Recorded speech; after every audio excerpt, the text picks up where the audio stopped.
ASIO has recently warned of the growing threat of homegrown right-wing terrorism or extremism. Is that still the case? Well, I just would refer you to what the Director-General has said. He's indicated, as has the Deputy Director-General, Ms Cook, that they're devoting more resources. There's been a public announcement by ASIO that something like 40% of their caseload at the moment relates to what might be broadly described as extreme right-wing or white supremacist terrorism. And ASIO is a very, very capable, effective security service, one of the best in the world, if not for its size, the best. And it's certainly keeping a very close eye on that phenomenon, I can assure you. That's terrifying to think that our borders are effectively shut and the caseload, as you put it, is about 40%. That would mean it's entirely homegrown, isn't it?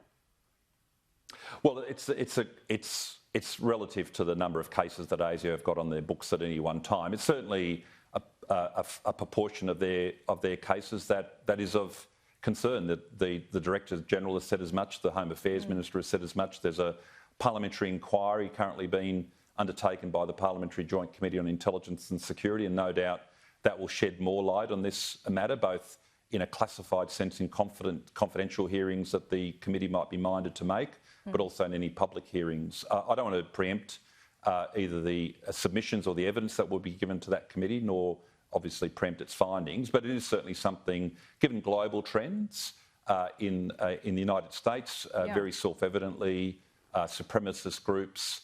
In Europe, you see different sorts of manifestations of the same phenomenon, and obviously we're very watchful of developments here as well. Is the homegrown threat perpetuated, if you like, and you mentioned the United States, by groups like QAnon that have been able to flourish in the US? Is that having a big influence here? And does that misinformation campaign that we've seen in the US, is that a real threat of, I guess, getting a run here?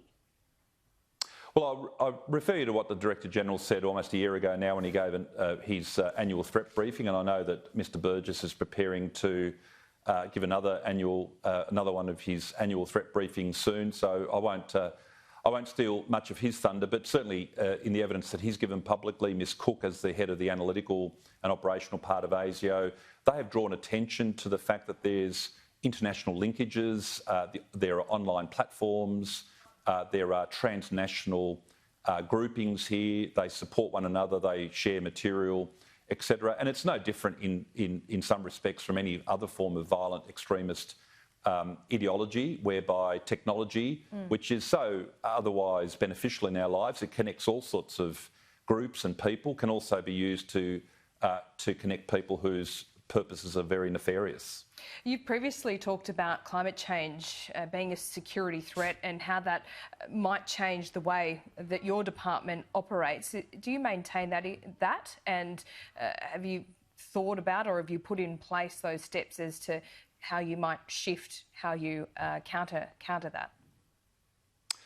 Well, I draw your attention to the evidence that both I provided and Phil Gaetjens, the Secretary of Prime Minister and Cabinet, we both provided evidence to the Royal Commission last year, the Royal Commission that was led by former CDF Binskin. As you know, he brought down, along with his fellow commissioners, the report of the Royal Commission, to which the government responded last year. There are quite a number of recommendations that the Commonwealth Government, in partnership in many cases with states and territories, are taking in response to that Royal Commission. In relation to the risk of extreme weather event, the frequency of those events, their magnitude, the impact that they can have, and of course it's only just gone a year since we recall that horrific summer that we had just indeed a year ago. The government's responded with a whole suite of actions that it will be undertaking under the leadership of Minister Littleproud. He's spoken about this, but just to highlight two elements very briefly. The establishment of an enduring permanent national resilience agency that will be in the Prime Minister's portfolio. The government's announced that, to basically do better long-term planning on everything from building standards, planning work with states and territories, how to mitigate and where necessary adapt in relation to not just climate risks, they're clearly evident and the Royal Commission calls that out, but other natural disaster risks as well. Yeah. And that will be stood up by the middle of this year, 1 July, and we will have a reinvigorated emergency management function within Home Affairs that will deal with the more short-term crisis management and prioritisation of responses. So working in tandem with the National Resilience Agency, we'll have new arrangements in place which learn the lessons of those horrific bushfires and implement the responses to the Royal Commission.